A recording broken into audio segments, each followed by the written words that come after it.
Welcome to KAM's Podcast, where we ignite the flames of leadership and empower the youth to embrace their rightful position of dominance. Our vision is to inspire a new generation of leaders grounded in biblical principles, equipped to conquer the challenges of our time. Through engaging discussions, interviews, and thought-provoking insights, join us as we embark on a journey to empower the youth, harness their strengths, and embrace their calling as leaders. Together, let us pave a way for a future where the principles of dominion, compassion, and righteousness reign supreme. This is our vision. This is our mission. This is Kingdom Ambassadors Movement Podcast. Ladies and gentlemen, boys and girls, welcome back to another episode brought to you by our podcast, Kingdom Ambassadors Movement. I am your host, Sebofe, and still with my co-host in the background there, Terry Sambo. How are you, sir? Good day, Sanbonani. I am Terry. Thank you so much, my brother. I am doing very well. I can see that you are okay. You have ourselves, a very top person today, ne? Yeah, from the top executive committee. But okay. We'll get into it. Ladies and gentlemen, please don't forget to subscribe, like, and share over there, and also comment in the section below. And as well as at the bottom of our screen, we have our WhatsApp number, we have our Facebook handle, we have our Instagram handle. Please, if you want to know more about us, please check out those pages on social media right there. How are you, ma'am, today? I'm good, thanks. How are you? Yeah, I am fine, ma'am. How are you feeling? Are you feeling fantastic? Are you feeling nervous? I'm nervous. I'm nervous. I'm camera shy. Okay, really? Yes. And the camera loves you. The camera looks good on you, but you are camera shy now. Okay. Ladies and gentlemen, a very special guest today, none other than Treasurer General herself, Lesego Sebofe. Ma'am, what is KAM? How did KAM come about to you, ma'am? Okay, so KAM is Kingdom Ambassadors Movement, and it's about building thriving communities and empowering young people. How it came about, I met a group of young people within the church. I had known them individually, and then one day our former president invited us for lunch as friends. So it was a good afternoon. We had lunch, we got to know each other, and thereafter we decided to form a committee. Yes, KN committee. And then which later transitioned into NK committee. New Kingdom. New Kingdom. And I just like this New Kingdom, but in a way, yes, New Kingdom. So the whole purpose of the group, we wanted to start impacting the community and not just meeting for the sake of meeting, because even in our conversations we wanted to make a change. So we filed a document and we presented it to our youth leaders, and that's when KAM, the idea for KAM was introduced, which was more so on a bigger scale. So we had a meeting with the team and it made sense that this is the direction that we should be going in. Okay, so KAM existed, and then we had our own community, we had our own committee, and then we got introduced to the idea of KAM, and we found that our ambition, our goals relating to that of KAM, but on a higher scale. Yes. Okay. So what is the relationship like with you and I know you explained a bit that you guys had a lunch or sort of thing, but can you elaborate more? What is your relationship like with your fellow members individually and as a group? So some of the members I had known previously because we are church members, and then there's also a member that I got to know then this year, who was also already friends with the members that I had previously known. So we had already known each other because we're in the same church, but I think after that lunch, that's when we were like communing, we were able to sit down, break bread together and have a better understanding of who we are individually. So that's where I will say I started building relationships with everyone individually and understanding them, which later formed then the committee, and then which is now KAM. Okay, what's our lunch here? How we had them? I get to lunch here. Lunch. My brother. But it's fine. You know what? Let's say we made a lunch. I remember. You remember the lunch? Yeah, I cannot let her. What did you eat that day? My brother, there's so many. There's so many times where we've met and we ate together. Okay. You know, and for the fact that we were in a group, and there was a committee that was formed, and in all the instances, we would start from eating, talking, and then I believe it's where the birth of the group and the committee came to be. So definitely there was lunch in between. Because when people are full and when they've ate good food, good things get to come out. It's a theory that can be proven. I want another lunch. Which other lunch is this? Some of these ones so to relate on. I don't recall. Maybe they didn't see you. Oh, by lunch, do you think I'm talking about a formal setup? It wasn't a formal setup. Oh, okay. That's not a formal. No, I'm just kidding. Yeah. It could happen you were not there. Oh, it could happen you were not there. You were in Limpopo or something. Remember, it was. There was a time when you were traveling a lot with preparations at home, and then. Oh, so you guys decided to have lunch. We can in my absence, but it's fine. So, Madam TG. Yes. What is your role in Kingdom Ambassadors Movement? I'm calling you Madam TG here today, but for those who don't know, previously you were not Madam SG, you were not Madam TG. Originally, you were the original Madam Secretary. Yes, the SG. So what is your role in Kingdom Ambassadors Movement, and what kind of impact is Kingdom Ambassadors Movement looking to make? What spaces are they looking to move into, as we say by our slogan, building a thriving community? Okay, so I am head of finance and entertainment in the committee. Okay. So I am in charge of making sure that we have money, and the money is used accordingly to the right things at the right places, and making strategies in terms of how we get money. Since we just recently started, so I am trying to figure out strategies on how we can also get money with fundraising events. One of those events will be a movie night and a prayer and worship event. The prayer and worship is a free event because the whole purpose of it, we really just want to pray for young people, and there's no jobs. Young people are going through a lot. So on this day, we'll just be praying, worshiping, just asking God to really just open doors for young people, for young people to take their positions in the kingdom and just have dominion and command in everything that they do. Okay, absolutely fantastic. So you are in charge of the priest. How is it used? How is it what? Yes. So, Manje, for me, TG, what if you find out you presented a budget to us, but Manje says, there'll be receipts. there'll be receipts, because I think transparency is very important when you're dealing with money. So there'll be receipts, and we want to apply kingdom principles even within the finance department. It's a very sensitive thing, you know. So in her department, I wouldn't want to be in that department because money is a very sensitive thing. And if something happens funny more, Manje, as the head of finance, you are held responsible. So the kind of pressure, the kind of responsibility that is expected upon you is very heavy, I get that very much. Otherwise, in general, in life, women, when it comes to money, they have better discipline compared to men. I'm not being biased. It's fine.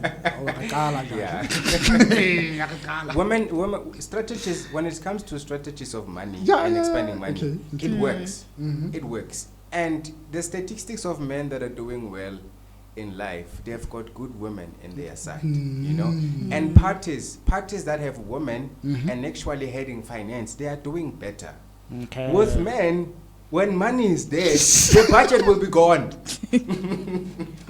So basically, we are safe. Exactly. Okay, we are safe. Our money is safe with you. Yes. Okay, for those reasons. I understand that. Yeah. So far, you know, I know Kingdom Ambassadors movement just started not a long time ago, but within the movement, there are already projects that are running, events that are happening, and there are other responsibilities that are asserted to each individual that are playing a key role or in a certain department. So the kind of pressure, the kind of responsibility that come about, the kind of, you know what, expertise. Have you ever felt overwhelmed at some point and you know what, or is it just a thing, you know what, we are striving for, we are going for it, no matter the pressure or anything like that? I wouldn't say that I felt like quitting, because I think for the longest time I've wanted something that has purpose, and I feel like this is one thing for me that came at the right time when I was trying to figure out what is my purpose in life. So I think for me it came at the right time. It does get overwhelming because of their other responsibilities in terms of work, in terms of you're serving, and you want to give the best to everything that you do. You don't want to do anything half-heartedly. So I think sometimes it's that thing that I'm hard on myself to say that, okay, now I see I'm giving 50% to this. So just trying to find that balance to make sure that in everything that I am doing, I want to do it. Best, yes, I want to put my best efforts forward. Okay, absolutely fantastic. Now, you are a lady in Kingdom Ambassadors movement. You are looking to make an impact now, but I know we have this stigma or stereotypes about, you know what, such things, you know, are led by men, I can say, but we're very fortunate. We are being led by a very woman of God, I can say, and also you are part of that spectrum, you know, as a lady yourself. So if I can ask you, a lady outside says, you know what, I also want to be a part of Kingdom. What are we looking for in that lady? How do they behave? How do they walk? What is expected upon that lady who say, you know what, I want to join Kingdom Ambassadors movement? Sure, How do you say that? How can you just in general? For me, I don't think it's that deep in terms of physically you have to walk a certain way, but I just think because it's Kingdom Ambassadors movement and it's about kingdom principles. So I think it is important that the foundation needs to be right. You have to be a believer. You have to be saved. So I think that is one of the most important aspects, especially as a leader within the party. For you, Kingdom Ambassadors movement, what is the future looking like? How do you see Kingdom Ambassadors movement in the 5 years? What are some of the improvements that we can make upon the project that we are already running? For me, in the future, based on how things are going now and the plans, I feel like the unemployment rate, especially like in our community, will go down, because if young people can be empowered with the skills development programs that we are currently running and the prayers, if we can just encourage young people to take their positions, the unemployment rate will definitely decrease. More people will start their businesses. More people will just be encouraged to go out there and do things, start things, and not expect everything to just be given on a silver platter, to not depend on grants, 350, really, you cannot live on that. 350. So in the future, I definitely see more businesses from young people, more influential people that are young running the country. And I feel like KAM will definitely play a major role in that happening. The goal first was Metsimaholo, but the country. Actually, in actual fact, it is the country. Yes, I feel like God is saying the country. So I think it makes sense now that it comes from you. I know a lot of our viewers might wonder, what the kind of the t-shirt that you are wearing, other materials that we have, how did you go on about purchasing? So hence I say it makes sense that it comes from you as a treasurer general, the one who deals with those incomes. So how does one get to access or buy those material of ours? So you can visit our Facebook page or our WhatsApp line, and then you can just say that you want a t-shirt. The t-shirts go for 200 Rand. Okay. So that's how you can purchase your t-shirt. Are we limited to t-shirts, or are there any other clothing that are coming? Any other? There are hoodies as well, sweaters, but we will announce that in the future. Okay. But it's cup. I see the cup. Yes, the cups go for 100 Rand if you're interested.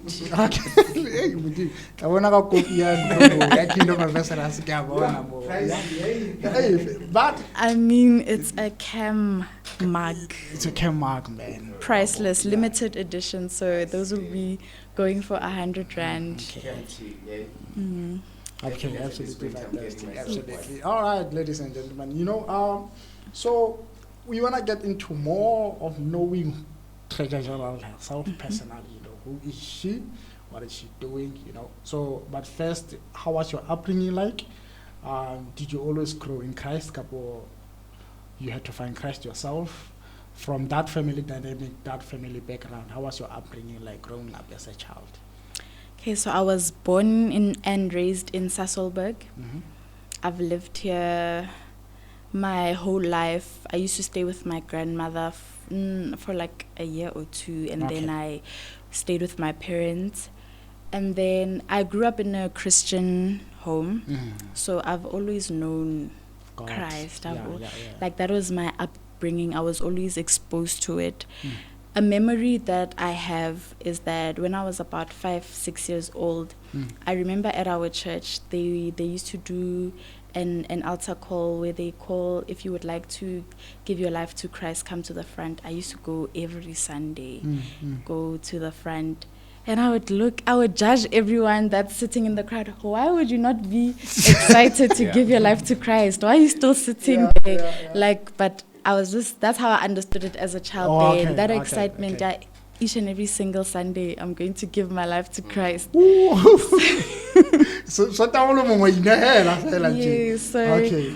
Yes, until then, I grew up.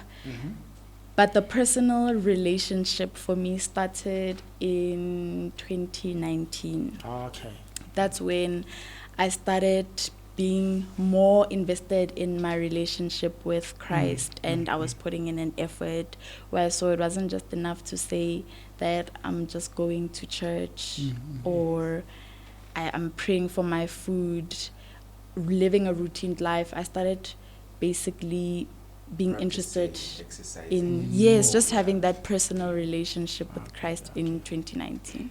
Okay, so at what age does the singing bug bite you? Did you always know that you are a good singer, but did you discover that years later when you are grown up? When I grew up in the church, so my dad would always take me to rehearsals. My mom was also in the praise and worship team. I don't know how, but she was in the praise and worship team. And then, so I would obviously watch them as they are rehearsing, and that's when my interest also grew. Even at home with my dad playing the keyboard, I would sing while he's playing. So that's when that sparked my interest.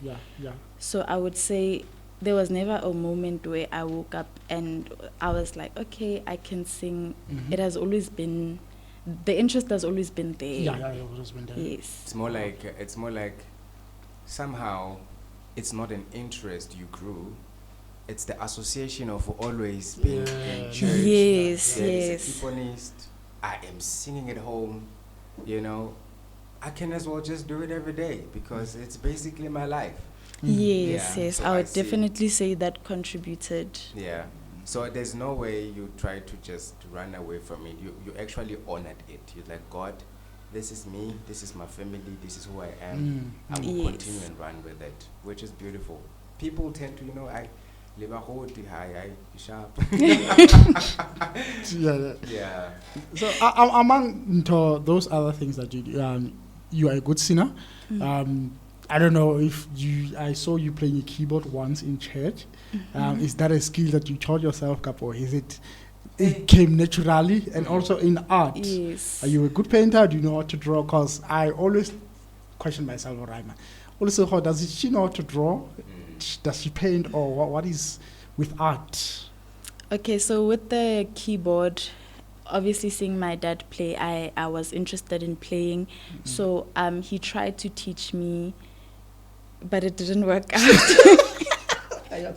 So then I went on YouTube, and then I used to cram songs. So I would cram how to play songs on YouTube, but then later on I discovered that's the wrong way of learning. So when I went to school, that's when they taught us the music theory in terms of the notes and everything else. And then with the visual art, it found me, I don't know if I should say it was a mistake, but I stumbled upon visual art. I did not know how to draw, but I had an interest in it. So when I was applying for high schools, I wanted to go to an art high school, because I was interested in music. And then I ended up at Sebofe High School, and the only art subject that they had was visual art. So because of that interest, I was like, there's no ways I cannot do anything artistic. I'm going to lose my mind. So then I chose visual art as a subject in grade 10. And I learned, that's how so there was first an interest, then I learned the skill. So it's not something that has always been there. I stumbled upon it. Speaking about the visual art, there is, I don't know, can I say it's a program, it's a event that you do concerning couples. They come and pay and do whatsoever. Can you tell us more about that? Event 1.5, eh?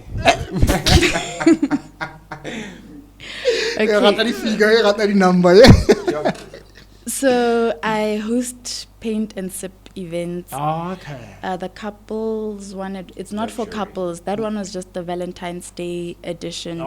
So the whole idea with it and how it came about, because I was interested in visual art, I had a lot of drawings at home that I would just draw, and they would just sit there.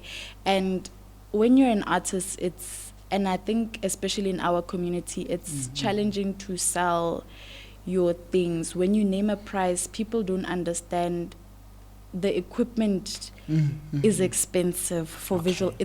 Visual art is an expensive hobby.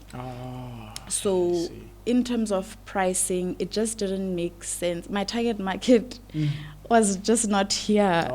So then that's when it came about that maybe I can host events, and then events teach people how to paint. And in that way, I don't have a bunch of artworks just sitting in the garage catching dust. Then I just host events and then teach people how to paint. So that was just another idea that came about, still within visual art.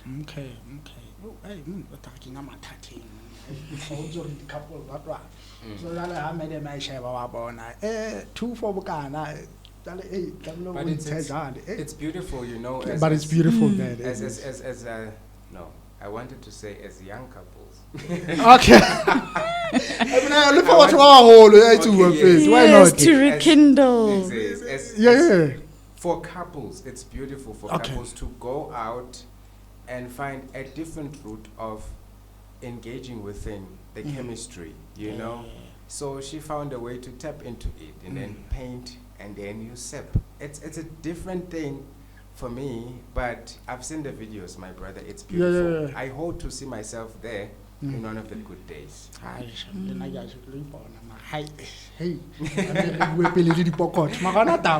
You can budget. As she says, no, it's worth it. As you say, it's worth it. I understand the level of it. Yeah, you know what? Manje, what are the kind of services that are paid for? I understand it. From that perspective.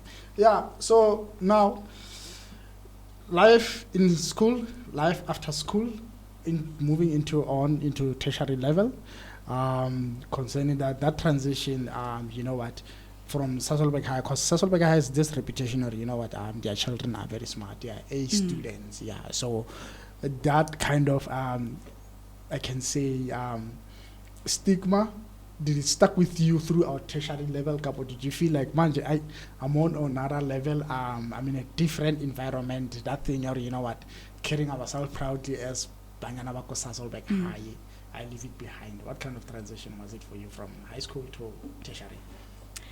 Well, being in Sasolburg High, you are correct about the stigma. Okay. So even in me choosing to study what I wanted to study, it was a challenge. Okay. I literally made a PowerPoint presentation for my parents to explain why I want to study what I want to study. Wow. And then eventually they supported me, and that's when then I went to AFDA and I studied live performance. Okay, I'm a levels. Hey, PowerPoint presentation to the parents, they know what they are paying for now. Exactly. They understand what they're paying for. Otherwise, besides PowerPoint, still the using of the hands in the keyboard. So she was somehow always set for something. Yes. Yeah. In fact, on finances, she's well prepared because she's been handling serious tasks. Very, very interesting. I think there's a lot we can learn from her. I think I need to arrange a meeting where I can learn a particular skills that can work for me as well. Maybe you can just assess, and then you can tell me you can add here, and there. I believe it can work. We can schedule it. You set up a meeting, my man. But hey, no. I'm one-on-one. It's fine. No. Okay. So, growing up in a Christian family, being there is a little girl, as you say. So, now at tertiary level, in a different environment, in an unfamiliar territory. So now you have a lot of things that you deal with. There are socials. There's different kind of people. There's different kind of places to deal with. So how did you dealing with anxiety? I remember one of those these days you said you were dealing with that sort of issue. So in a unfamiliar environment, how were you dealing with that anxiety? Did you always have to call dad, mom? Did you always have to go home? What? You had to find a way to stand up for yourself when you're on that side. So the first time I had an anxiety attack, I was in high school, grade 10. Okay. Yes, grade 10. So it was the first time it was happening, and it was difficult to deal with because you don't know why it happened, and even with my parents, it's like, what's happening? So you get taken to, I went to the hospital, and then that's when they explained, okay, you had a panic attack, you should be okay. And then until it became a constant thing, it happened on a regular basis. Okay. And then that's when they wanted to put me on antidepressants. I was still in grade 11, so I ended up not taking them because I had to be 18 to take it. And also, I didn't want to agree that, okay, you have an anxiety disorder. Okay. I was in denial of it. I didn't want to agree. Okay. In terms that I have like anxiety, so I never ended up taking the pills. Then I went to varsity. I'm alone, and I was exposed to a lot, in terms of you're meeting different people, with different religions, different characters. It's Joburg, the nightlife. So everything was a lot for me. So then I started also getting more and more anxiety attacks. In school, and my parents are far, so yes, I would call and explain, what this happened, but because it happened a lot, I already knew what to expect and that it's going to go away. The problem only started that when I started having anxiety attacks, I would, like, you can't feel your nerves. So I would scratch myself. and then I'll find that, okay, I have scratches when it happened. So then I saw a psychologist, we spoke, it didn't work for me. And then I thought maybe that psychologist, maybe the problem is her. So then I went to see another psychologist. Still, it didn't work. Like, it helped me he helped me deal with the grief of losing my grandmother. Okay. Because it's also something that I struggled to accept, because it happened in 2016 and it was still affecting me even in varsity. So he just helped me accept that she's gone and it's okay. Yes. But otherwise, it didn't really help me with the anxiety. So that's when the revelation came to me that I'm dealing with something spiritual. It has to be spiritual. So that's when I decided to just ask for prayers at church. And ever since then, I've been good. I've really been good. God has really, he came through for me. He saved me. Okay, absolutely fantastic. I think the nice thing about all this is that your family went the professional way of getting help, and not once, and also not even twice to say. You've seen doctors as well, and at the verge of, I do not know whether you were giving up, but God spoke to you, and then the church started praying for you. I believe the coming out, the talking out about it, and then utilizing the church as a tool for you to go into your healing. I believe that it worked a lot, as much as many people get healing at church. So I do not want to say that you had to go start somewhere else, but I'm just saying that it's all a process that God knew it is how you will get your healing. But neither otherwise, it is still a good thing to get professional help, to see a psychologist. And even today, it's still advisable for young people to see psychologists and at the same time go to church, which I believe that if we couple them together the right way, we are going to. Yes. That is true. I'm definitely not saying, like, if you are struggling with it, don't try. For me, it's just that it didn't work. It's my own personal experience that's not where my healing came from. Like, that's not where it came from, but there are testimonies of people who got professional help from psychologists who were able to overcome anxiety or any mental illness or disorder. So for me, that's not how I found my healing. Okay. It's beautiful. Absolutely fantastic. So that is a very touching story, you know. It's a very touching story, and advising on how to deal with it. You know, I cannot imagine, as a young girl, you are in an unfamiliar territory, far from home. You know, you've always been used to your family. You know, in this situation where it happened, you are in an unfamiliar territory. You have to learn to stand up for yourself. You know, so I don't know. I want to get a bit of last detail regarding that anxiety. You said you don't feel your nerves. Yes. You scratch yourself. I don't know. Can you explain it physically? How does it feel? You know, because I don't know. I've never had anxiety. Or I didn't know. I don't know if I've had, because I wouldn't know how to identify anxiety attacks. Yeah. So physically, is there an explainable way to explain it physically? How does it feel? So for me, it would start with you start to hyperventilate first. Okay. So you breathe fast. So that's how you know, okay, it's coming.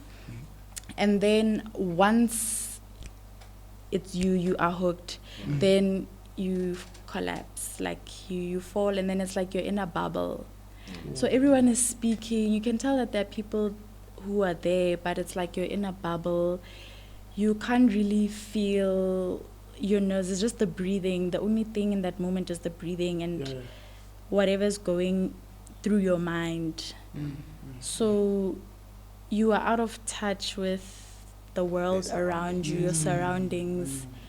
And so that's why it's when I did this, when I was having the panic attack, during the attack, I couldn't feel any pain. Ooh, so you only see, like I would only see with the aftermath of it. yes, the that results, I scratched okay. myself. It wasn't always like that. It progressed. So it's something that only started happening recently where I saw, okay, this now it's bad. And I was always scared to talk about it, to be ashamed that I don't have any control of my emotions. And it's not your It fault at that was, point, yes, you know? like for me, it was so embarrassing for me. And that's when it came to me that that's what the devil wants. He wants To feel you like to that, feel yes. guilty and ashamed. But once you start to talk, Mm-hmm. that That's when thing you no longer defeat. has power over you. When you start talking and opening up, and that day when I spoke about it, like there was someone who also came and like shared their story and was like, you know what, with you talking about this, like it also like helped me to realize that I'm not going through this alone, and there is light at the end of the tunnel.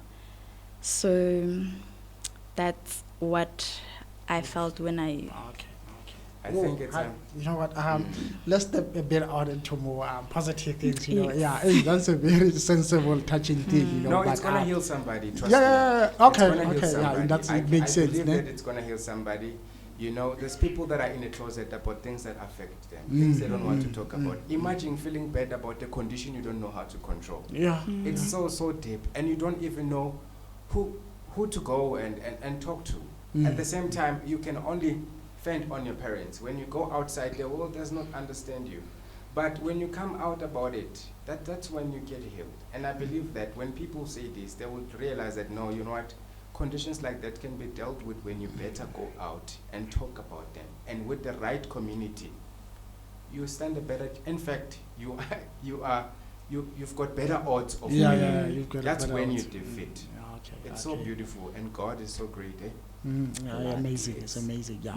So now here you are, this little girl, into a lady that you are now dealing with this anxiety thing, you know. So you've had to grow from it. You have to grow into knowing how to control it, how to deal with it. So I want to know, in other areas, did that affect you, you know, in your social relationships, you know, in terms of friends, peers, dating even, I can say? Was that thing always affected, or you know what, the person that whoever came into your life had to understand, you know what, Lesego has this kind of thing and it's just the way she is? Yes, but like I'm saying, it's not like I was constantly, like I'm speaking to you and then I'll have a panic attack. Okay. But I am a highly sensitive person. I feel deep, so that came with it. So if you say something negative or bad to me, I won't take it as just words. So I will feel it deeply, I will feel it deeply. So it did affect in terms of how people spoke to me. It's like people had to watch what they say. Like, don't just say any negative thing and then say They that have you to are be careful joking, because around I'm you, going to something make like it a big deal. So in some aspects that was like a negative thing. But otherwise, it not really. A lot in big social spaces, I would get anxious, like social anxiety of being around like a lot of people. I remember I went to an event when I was still in varsity. I went to an event and I came with my friends and I just decided then I'm leaving. Yes. Like this is not for me. You Like I didn't was, plan, yeah. the things that I was feeling, I'm overthinking. It's like I was feeling a lot. I was feeling overwhelmed just by the many people that were there. And I think there's a spiritual side to it as well that I also experienced as well. So I felt like I was feeling a lot because it was a Cotton Fest, right, event. So I think during that night, I was picking up, it felt like I'm picking up a lot of you were vulnerable in a way. weight from other people. So I just had to decide then, you know what, I'm leaving. And I left alone at night and I was like, God, please get me home safely. So in terms of social anxiety, I did get overwhelmed in social spaces, but it depends on which spaces it was. Like not a church setup. A lot of the nightlife spaces, they always made me feel like anxious. So with all that, what is your advice to young people? You know, not to somebody who's going through anxiety, but other problems apart from that. It could be school, it could be money problems, you know, because every problem is a problem that somebody needs to fight. So what is your advice? How can they conquer?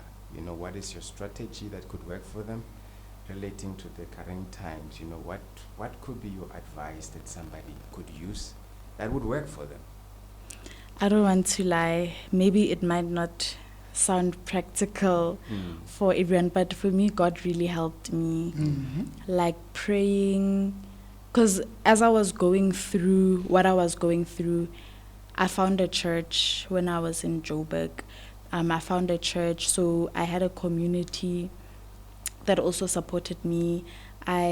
Prayer, it helped me a lot, and also just accepting that I have a problem with this, I have an issue with that, and God really came through for me. So I'm sorry I cannot give an answer that is step by step practical how to do. Like for me, God is the one that helped me. Prayer is what helped me. My parents' prayers are what helped me. The communities that were praying for me are what helped me. So I don't know how I was able to overcome the things. Yes, it's all God. Yeah.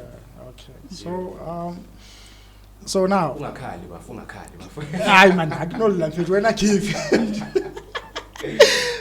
now, what is next for Lesego? What is Lesego currently up to? What is Lesego working on next? Any particular time? I know a few very gentlemen there as our viewers, you know, they are looking there, they're like, "Ish, this lady, you know what? Kingdom Ambassadors Movement, guys."